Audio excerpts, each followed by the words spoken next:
I remember thinking, how have they come up with this? It's such a kind of inventive and mad sequence, isn't it?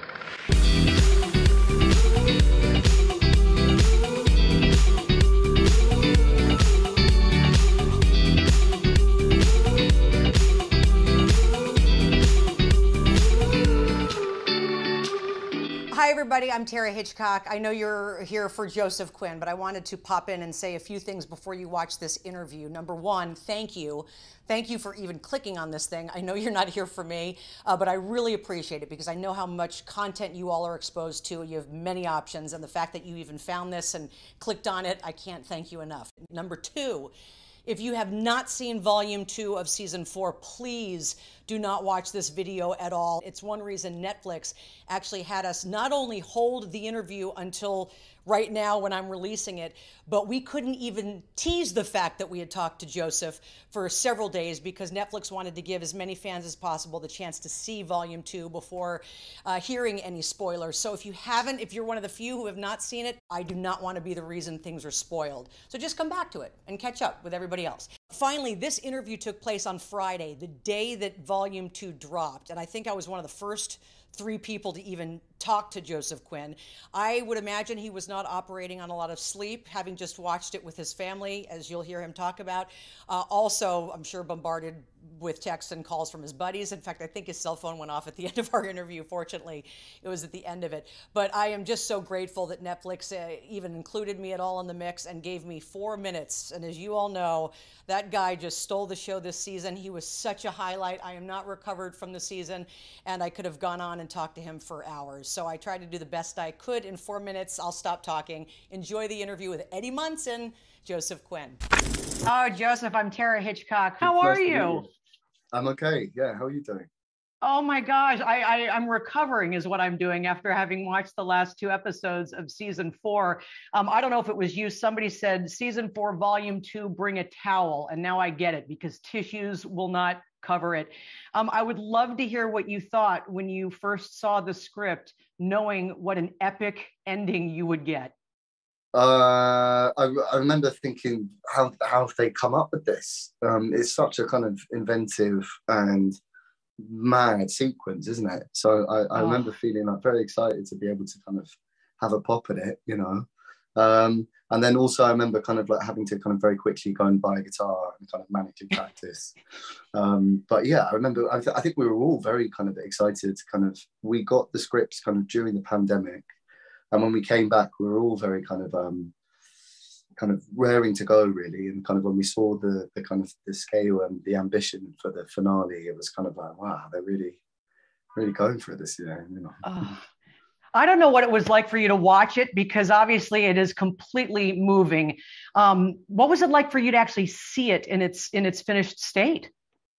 Oh, well, I watched it last night for the first time with my family, which was kind of nice, the kind of full circle thing. Because it's been many years that we've been this has been in our lives, so it was kind of nice to kind of see it there and in its kind of in its kind of full form. It's a relief, really. I think they've nailed it. You know, those brothers. Turns out they're pretty good, and I think kind of the ambition. It's like there's some big emotional swings there, and I think that they've tied all of these storylines together brilliantly, and to be a part of it is kind of insane. So I feel very lucky. Well, I have to tell you, one of the really great parts of your character, and you nailed it, by the way, as you probably know, where he says to himself, listen, what I've learned is I see danger and I run. I've learned that about myself. And obviously, Eddie goes through a transformation at the end. What have you learned about yourself from the moment you started this to now? What has Joe learned about himself, if anything? Wow, that's such a profound question. And it's also just so kind of interlinked with the pandemic for me. This job was my pandemic. So I've learned a tremendous amount about myself during this time. And I think we all have. I think kind of you don't really learn. I mean, we're all constantly changing and growing, but I think kind of when you're under pressure, that's when you kind of really learn about yourself. And we've all been in some very weird situations over the last couple of years. I guess that I've learned that I can kind of get away with a wig, really. I think that's kind of the main lesson. Yeah.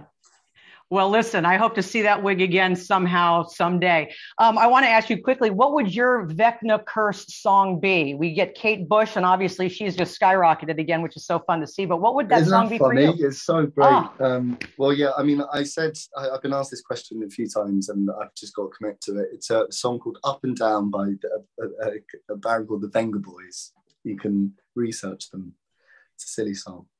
Well, they're about to go viral, thanks to you, I'm sure. And lastly, as sad as your demise was, what was it like for you to see the scene where Dustin's talking to your uncle, Eddie's uncle? Oh my gosh, that killed me.